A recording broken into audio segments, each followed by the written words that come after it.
अस्सलाम वालेकुम दोस्तों, मैं हूँ शाज़िया अहमद और आपको अपने चैनल हेल्थ एंड ब्यूटी में वेलकम करती हूँ। उम्मीद है कि आप सब बहुत अच्छे से होंगे। जी दोस्तों, शबान का चाँद दिखने वाला है तो सोचा जो मुझे जितनी नॉलेज शबान के महीने के मुतालिक मुझे इन्फॉर्मेशन थोड़ी सी है वो मैंने कहा आपके साथ भी शेयर करूं, ताकि अगर किसी को कुछ चीज़ें मालूम ना हो तो उनको भी इन चीज़ों के बारे में पता हो जाए कि शबान का महीना कैसा है और इसकी क्या अहमियत है। शबान का महीना बहुत ही अफजल महीना माना जाता है क्योंकि हमारे प्यारे नबी इस महीने का इंतज़ार करते थे, क्योंकि रजब और रमज़ान के बीच का महीना है और वो शबान के महीने में इसकी तारीख़ों को जो है देखा करते थे। इसके अलावा इसमें बहुत सारी चीज़ें ऐसी कि इबादत की जाती हैं, इबादत का महीना है, तो इस वीडियो को स्किप मत कीजिएगा, मुकम्मल देखिएगा। तो चलिए वीडियो की तरफ चलते हैं और स्टार्ट करते हैं। वीडियो स्टार्ट करने से पहले अगर आपने अभी तक मेरा चैनल सब्सक्राइब नहीं किया है तो जल्दी से सब्सक्राइब कर दीजिए और साथ में लगे आइकॉन के बटन को प्रेस करें ताकि मेरी नई वीडियो की नोटिफिकेशन आप सबको सबसे पहले फ्री में देखने को मिले। वीडियो अच्छी लगे तो लाइक एंड शेयर ज़रूर कीजिएगा। हज़रत उसामा रज़ी अल्लाह ताला से रिवायत है कि आप सल्लल्लाहु अलैहि वसल्लम ने इरशाद फरमाया कि शबान का महीना रजब और रमज़ान के दरमियान का महीना है। लोग इसकी फजीलत से गाफिल हैं, हालांकि इस महीने में बंदों के अमाल परवरदिगार आलम की जानिब उठाए जाते हैं। लिहाजा मैं इस बात को पसंद करता हूँ कि मेरा अमल बारगाह इलाही में इस हाल में पेश हो कि मैं रोज़ादार हूँ। आप सल्लल्लाहु अलैहि वसल्लम ने इरशाद फरमाया कि ए आयशा रज़ी अल्लाह ताला अन्हा, तुम जानती हो कि इस रात में क्या होता है? तो आप हज़रत आयशा रज़ी अल्लाह ताला ने फरमाया कि जी बताइए कि इस रात में क्या होता है? आपने फरमाया कि इस रात में हज़रत आदम अलैहिस्सलाम की औलाद में से जो शख्स इस साल पैदा होता है और इसके अलावा जो इस साल में मरेगा, यानी कि इसका मरना और पैदा होना लिखा जाता है, और जो फरिश्ते इस कामों पे मुकर्रर होते हैं उनको इतला दी जाती है, और जितना भी जिसको रिस्क मखलूक को देना होता है इस साल वो लिखा जाता है। इस मतलब कहना चाहिए शबान की 15वीं रात को जो है अल्लाह ताला सूरज जो है सूरज के डूबते ही से दुनिया के आसमान पे तशरीफ़ लाते हैं और इरशाद फरमाते हैं कि कोई नेक बंदा ऐसा है जो हमसे बख्शिश मांगे या हम उसको बख्श दें, कोई रिस्क मांगे तो मैं उसे रिस्क दे दूँ। तो ये दुआ की कबूलियत का वक्त होता है और दुआ मांगनी चाहिए सबको। आप सल्लल्लाहु अलैहि वसल्लम का फरमान है कि शाबान मेरा महीना है और जो शख्स इस महीने में एक रोज़ा रखे तो जन्नत उसके लिए वाजिब हो जाती है।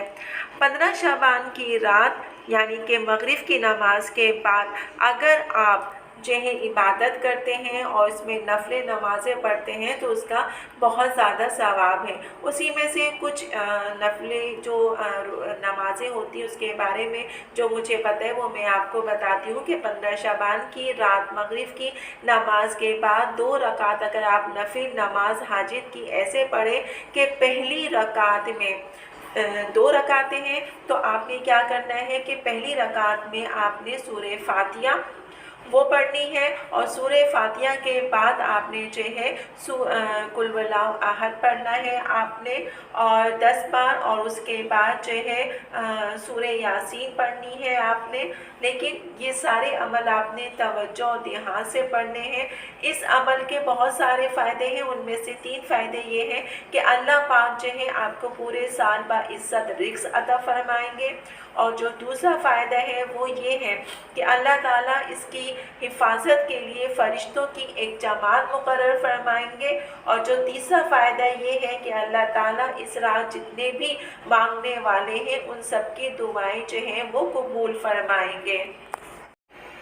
एक और रिवायत में है कि हज़रत आयशा रज़ी अल्लाह ताला अन्हा फरमाती हैं कि आप सल्लल्लाहु अलैहि वसल्लम जो है शबान की तारीख़ों को ऐसे याद रखते थे, उसका इतना कदर एहतमाम करते थे कि इतना किसी दूसरे महीने की तारीख़ों का एहतमाम नहीं फरमाते थे, क्योंकि शबान के आखिर में रमज़ान की आमद का आगाज़ होता है। ایک روایت میں یہ بھی ہے کہ حضرت عطا رضی اللہ تعالیٰ عنہ فرماتے ہیں کہ لیلۃ القدر کے بعد شعبان کی 15 شب سے افضل کوئی رات نہیں ہے۔ جس طرح مسلمانوں کے لیے یہ شعبان کے مہینے کی بات کا ذکر ہے کہ جس طرح مسلمانوں کے لیے زمین میں 2 عیدیں ہوتی ہیں۔ کون کون سی؟ ایک ہوتی ہے عید الفطر اور دوسری ہوتی ہے عید الاضحیٰ۔ اس طرح فرشتوں کے لیے آسمان میں 2 عیدیں ہوتی ہیں، ایک ہوتی ہے شب برات اور دوسری ہوتی ہے شب قدر۔ اس کے علاوہ شب برات پر بہت سے لوگ جو ہیں کہنا چاہیے کہ دعائیں مانگتے ہیں، عبادت کرتے ہیں، عبادت کی رات۔ دعا ہمیشہ جو ہے دل سے مانگنی چاہیے، جیسے کہ اس طریقے سے مانگے کہ اے اللہ ہم سب کے گناہوں کو معاف فرما، ہماری نصیب ہمارا مقدس سب کچھ بدل دینا، اے ہماری سانسوں کے مالک ہم سب کو سلامت رکھنا، اے میرے اللہ تیری معافی کے ذریعے تیرے عذاب سے پناہ مانگتی ہوں اور تجھ سے ہی پناہ چاہتی ہوں۔ اے میرے اللہ کھول دے میرے خیر کے دروازے، سلامتی کے دروازے، صحت و نعمتوں کے دروازے، برکت و محبت و رزق، علم اور مغفرت اور جنت کے دروازے۔ اے میرے رب ہم سب پر اپنا رحم فرما دے۔ اے میرے رب العالمین مجھے توفیق دے کہ میں تیری نعمت کا شکر ادا کروں جو تو نے مجھ پر اور میرے والدین پر کی ہے، اور میں ایسا نیک عمل کروں جسے تو پسند کرے۔ مجھے اپنی رحمت سے اپنے نیک بندوں میں داخل فرما، میرے سارے گناہ معاف فرما دے جو میں جانتی ہوں یا بھول چکی ہوں، اور مجھے اپنا فرمانبردار میں شامل کر۔ میں جیسی بھی ہوں تیری بندی ہوں، مسلمان ہوں۔ جب زندگی کا آخری لمحہ ہو تو کلمہ طیبہ زبان پہ جاری ہو۔ مجھے ہمیشہ ہر وقت اپنے حفظ و امان میں رکھنا۔ یا اللہ سارے مسلمان پر اپنا رحم کر، بے شک تو رحم کرنے والا ہے۔ جو مسلمان اس دنیا میں نہیں ہیں ان کی مغفرت فرما، اور سب کی اولادوں کو نیک سیرت و صالحہ فرما۔ جو بے اولاد ہیں انہیں اولاد عطا کر، اور انہیں جو بیمار ہیں انہیں شفا عطا کر۔ یا اللہ میں نے جو بھی تیری بندی ہوں، جس آسی کے ساتھ تجھ سے جو دعائیں مانگی ہیں اسے قبول فرما۔ تو میری یہ دعا قبول فرما میرے رب العالمین۔ یا اللہ تو رحم کر، تو ان سب دعاؤں کو قبول کر۔